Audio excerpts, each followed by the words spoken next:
मैं धीरज सर आप लोग का अपने YouTube चैनल फिजिक्स पाठशाला में वेलकम करता हूं और अपन लोग कर रहे हैं अभी EMI के बारे में यानी इलेक्ट्रोमैग्नेटिक इंडक्शन के बारे में हम लोग पढ़ रहे हैं।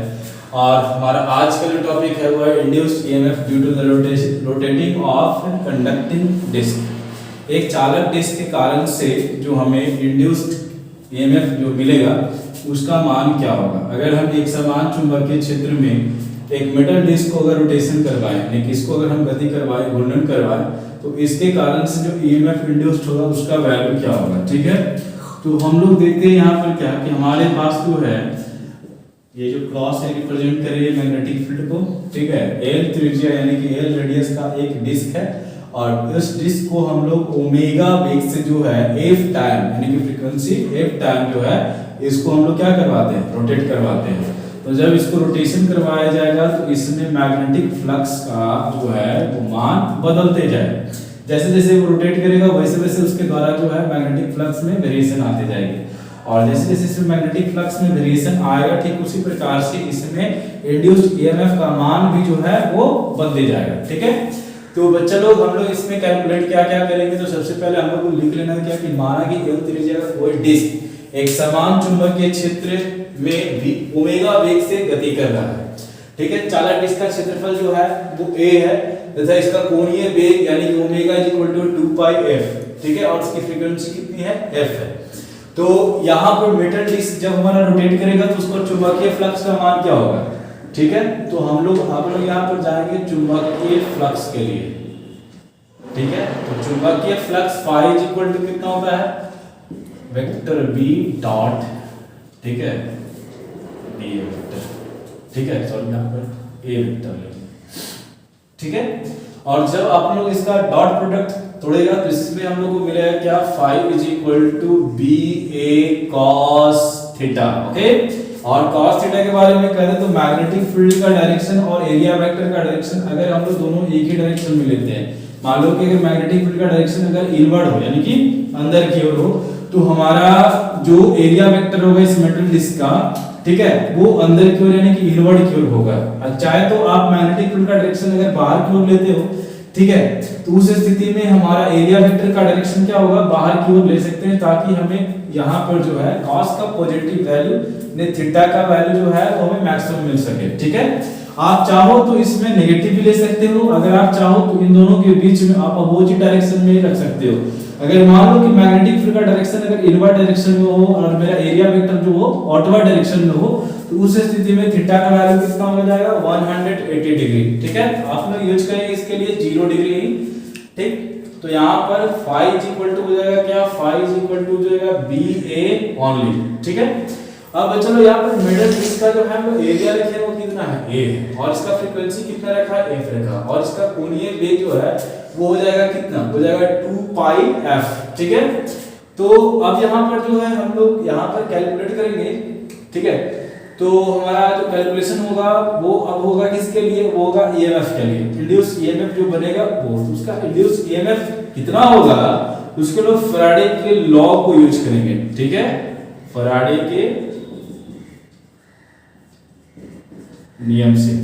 फैराडे क्या बोला था कि जो मैग्नेटिक फ्लक्स में जो वेरिएशन आएगा, ठीक है, उसके कारण से जो इंड्यूस करंट प्रोड्यूस होगा वो इंड्यूस करंट हमारा जो है E = d∅dt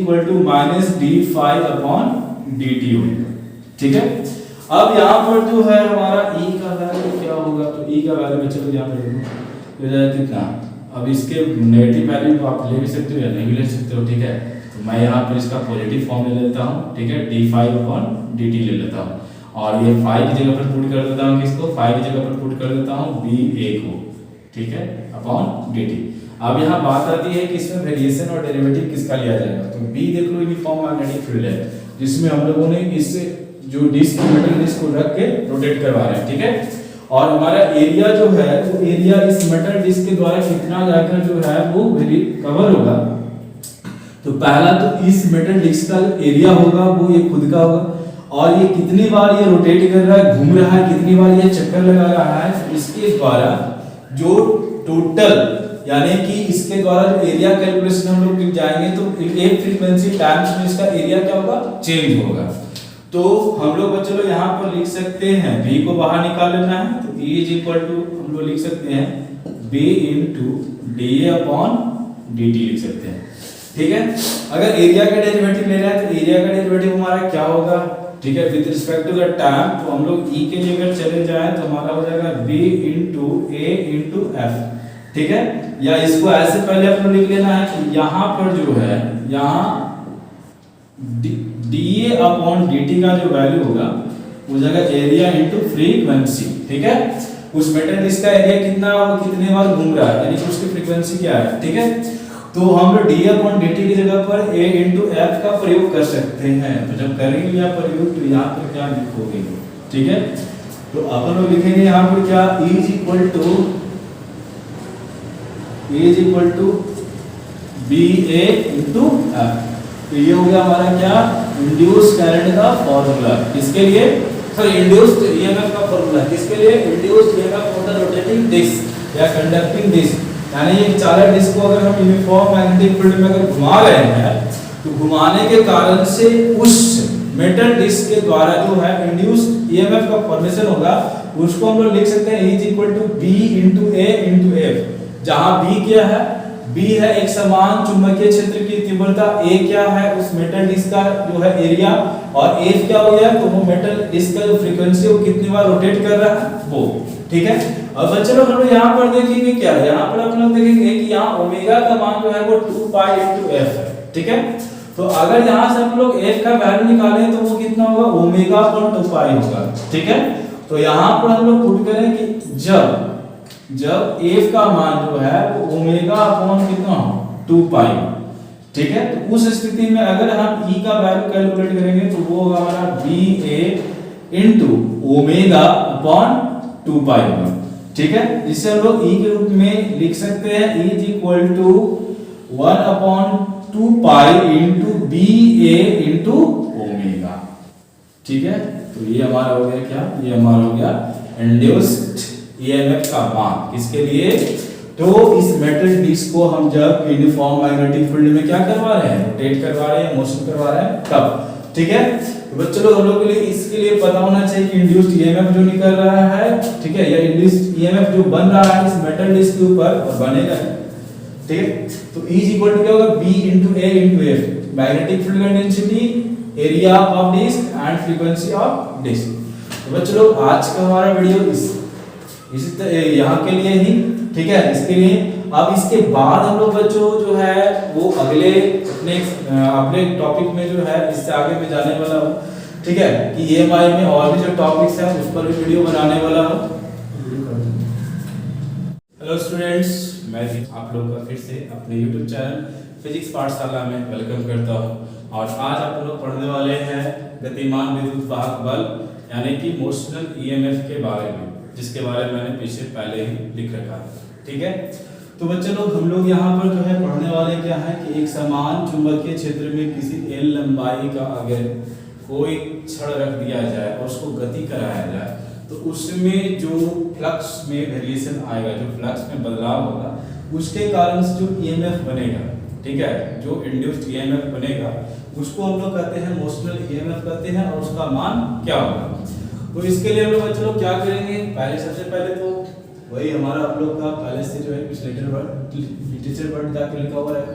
माना कि A लंबाई का एक चालक छड़ को एक समान चुंबकीय क्षेत्र में गति कराया जा रहा है, जिसके कारण छड़ पर उत्पन्न प्रेरित विद्युत वाहक बल, याद है पहले भी हम लोग क्लासेस में स्टडी कर चुके हैं प्रेरित विद्युत वाहक बल, इसके बारे में हम लोग का 2 लेक्चर हो चुका है, जिसमें मैंने आप लोग को बताया था कि प्रेरित विद्युत वाहक बल तब उत्पन्न होता है जब किसी चालक को या किसी कुंडली को हम एक समान चुंबकीय क्षेत्र में क्या करवाते हैं, गति कराते हैं। ठीक है, आप तो अपन लोग यहाँ पर देखें क्या कि हमारा जो है वो प्रेरित विद्युत वाहक बल का जो मान है वो E है, तथा चुंबकीय फ्लक्स फाई का निर्माण होता है। ये तो हमारा हो गया जरूरी लिखना है।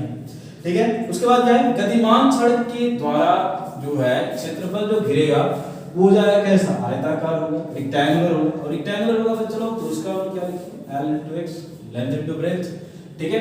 उसके बाद हम लोग जो है वो चुंबकीय फ्लक्स का जो है वो मान निकालेंगे कि इस प्रकार की घटना से, कौन सी घटना से, मोशनल ईएमएफ से, कोई दूसरी घटना नहीं है, यही है हमारा जो हम एल लंबाई के छड़ को क्या कर रहे हैं, एल लंबाई के छड़ को हम लोग जो है एक समान चुंबकीय क्षेत्र में गति करवा रहे हैं, ठीक है। तो उस पर जो चुंबकीय फ्लक्स का फॉर्मेशन होगा बच्चों क्या होगा, पी ए cos थीटा। अब देखो यहाँ पर बात आती है कि थीटा का वैल्यू क्या होगा, तो बात पहले हम लोग करते हैं चुंबकीय क्षेत्र की डायरेक्शन के, मैग्नेटिक फील्ड की डायरेक्शन के। मान लो कि मैग्नेटिक फील्ड का डायरेक्शन अगर इनवर्ट डायरेक्शन हो यानी कि अंदर की ओर हो, तो हमारा जो एरिया वेक्टर होगा यानी कि ये जो हमारा पी क्यू आर एस जो कवर कर रहा है एरिया, उसका एरिया वेक्टर जो होगा वो अंदर की ओर होगा, ठीक है। आप चाहो तो अपोजिट भी ले सकते हो, अपोजिट लेने पर आपका फ्लक्स क्या होगा, आपका माइनस में माइनस बी ए कॉस माइनस बी ए जो है वो प्रोड्यूस होगा, ठीक है, क्योंकि हमें वहां पर जो है एरिया वेक्टर और मैग्नेटिक फील्ड के बीच में जो है 180 डिग्री का एंगल मिलेगा, ठीक है। इस तरह से ये हो गया हमारा जो है वो मैग्नेटिक फील्ड का डायरेक्शन, और ये हो गया हमारा क्या, ये हो गया हमारा एरिया वेक्टर का डायरेक्शन, ठीक है। लेकिन अगर हम फ्लक्स काउंट कर रहे हैं तो पॉजिटिव वैल्यू के लिए जाएंगे, और पॉजिटिव वैल्यू में हम लोग क्या करेंगे कि हम लोग मैग्नेटिक फील्ड का डायरेक्शन जिधर की होगा उधर ही एरिया वेक्टर का डायरेक्शन लेंगे बच्चों लोग। यदि बी एंड एरिया वेक्टर, ठीक है, डी ए वेक्टर एक ही दिशा में हो तो थीटा इक्वल टू क्या होगा, 0 डिग्री होगा। तब हम वहां पर अगर cos 0 पुट कर दें तो उसका वैल्यू कितना होगा 1, then phi equal to ba। अब एरिया का वैल्यू कितना था l into x। अब आ जाते हैं किसके नियम से, फैराडे के नियम से। देखो मैंने phi का मान निकाल लिया, phi का मान कैलकुलेट कर दिया। phi का मान कैलकुलेट करने के बाद हमें EMF अगर कैलकुलेट करना हो तो उसके लिए हम लोग यूज करते हैं किसका, उसके लिए यूज करते हैं हम लोग फैराडे के सेकंड लॉ से जो है हमें जो फॉर्मूला मिलता है E is equal to minus d phi बटा dt, उसका हम लोग यूज करेंगे, ठीक है। तो हम लोग यहाँ लिखेंगे क्या, फैराडे के नियम, क्या था नियम कि किसी भी प्रकार की घटना जब घटेगी, ठीक है, खास करके वो घटना कहाँ घट रही हो तो चुंबकीय क्षेत्र में, कौन सी घटना घट रही है, ठीक है। तो एक एल लंबाई का छड़ जो है वो भाग दौड़ कर रहा है ना, तो भाग दौड़ नहीं कर रहा है, ये गति कर रहा है, ठीक है। तो गति करने का जो कारण है, इसके कारण से चुंबकीय फ्लक्स बनेगा, और उस फ्लक्स में परिवर्तन की जो दर होगी वो हमारे इंड्यूस्ड ईएमएफ के बराबर, ठीक है। तो चलो हम लोग यहाँ पर लिखेंगे क्या, यहाँ लिखेंगे हम लोग E is equal to d phi upon dt, ठीक है। अब बात आती है कि सर यहाँ पे आपने माइनस जो है वो नहीं लिखा तो माइनस लिख देते हैं, इससे क्या होगा कि हमें अपोजिशन यानी किसके डायरेक्शन का पता चलेगा, ठीक है। यानी E is equal to हम लिख सकते हैं माइनस क्या, माइनस लिखेंगे यहाँ पर d upon dt of BLX, okay. अब चलो हम लोग बात करते हैं इसमें कि हमारा जो है यहाँ पर डिफरेंशिएशन या डेरिवेटिव किसका होगा, b का होगा, l का होगा या x का होगा। तो अगर यहाँ पर देख लो हम इस l लंबाई के रॉड को अगर हम क्या करवा रहे हैं, मोशन करवा रहे हैं, तो मोशन करवाते समय मेरा जो ये लंबाई है इसका वो चेंज नहीं होगा, इसका तो लंबाई कांस्टेंट है, और यहाँ जो हमारा जो मैग्नेटिक फील्ड है v वो भी यूनिफॉर्म है, यानी कि वो चेंज होने वाला नहीं है। तो चेंज होगा कौन, तो जब ये रॉड मोशन करेगी यानी कि जब ये मूव करेगी तो यहाँ जो x का वैल्यू है वो चेंज होगा। तो जब x का वैल्यू चेंज होगा बच्चों लोग तो हम लोग यहाँ पर x का डेरिवेटिव लेंगे, ठीक है। तो हमारा हो जाएगा x is equal to minus bl को बाहर निकालो तो अंदर जाएगा कितना dx upon dt हो जाएगा, ठीक है। अब dx upon dt के हम बात कर रहे हैं तो ये डिस्टेंस अपॉन टाइम यानी कि समय का जो है तो समय के सापेक्ष दूरी का परिवर्तन। तो हम लोग यहाँ पर लेंगे तो ये हमारा E जो हो जाएगा वो जाएगा कितना माइनस BL, और ये हमारा हो जाएगा क्या, हमारा हो जाएगा v। क्यों, क्योंकि हमारा v का जो वैल्यू होता है वो dx बटा कितना होता है dt होता है। तो हम लोग इंड्यूस्ड ईएमएफ की अगर बात करेंगे तो हमारा इंड्यूस्ड ईएमएफ का जो मान होगा minus b into L into v होगा। अब यहाँ बात कर लो तो ये b हो गया यूनिफॉर्म मैग्नेटिक फील्ड का इंटेंसिटी, और ये हो गया लेंथ ऑफ रॉड, और ये हो गया हमारा क्या, ये हमारा हो गया वेलोसिटी यानी कि उस रॉड का वेग कि वो कितनी तेजी से वो घूम रहा है, ठीक है। तो अगर हम इसको कैलकुलेट करना चाहते हैं तो इसके डायरेक्शन को हम नेगेटिव फॉर्म में ले भी सकते हैं, ठीक है। अगर मैग्नीट्यूड निकालने की बात होगी तो हम लोग E is equal to V into L into V रख सकते हैं। ठीक है, तो बच्चों ये था हमारा क्या मोशनल ईएमएफ था, गतिमान विद्युत वाहक बल। ठीक है, इसके अंदर हम लोगों ने देखा क्या, इसमें आप जो आप लोगों को देखने के लिए मिल रहा है कि L लंबाई का एक रॉड है और इस L लंबाई रॉड को हम लोग क्या कर रहे हैं कि एक यूनिफॉर्म मैग्नेटिक फील्ड में मोशन करवा रहे हैं। ठीक है, तो इस पर जो फ्लक्स का फॉर्मेशन होगा यानी कि फ्लक्स जो बनेगी इसमें मूवमेंट के कारण से, तो मूवमेंट जब ये करेगा तो इस पर मैग्नेटिक फील्ड का वैल्यू जो होगा वो दूर जाने पर घटेगा और पास आने पर बढ़ेगा।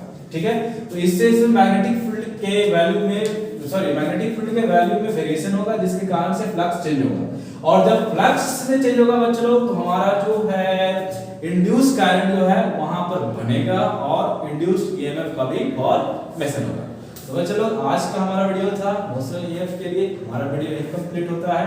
नेक्स्ट वीडियो मैं कुछ देर के बाद अपलोड करने जा रहा हूं और अभी लगातार आपको ईएमआई पर इलेक्ट्रोमैग्नेटिक इंडक्शन पर मेरे सारे वीडियो जो है मेरे YouTube चैनल फिजिक्स पाठशाला पर मिल जाएगा। ठीक है, ठीक है बच्चों।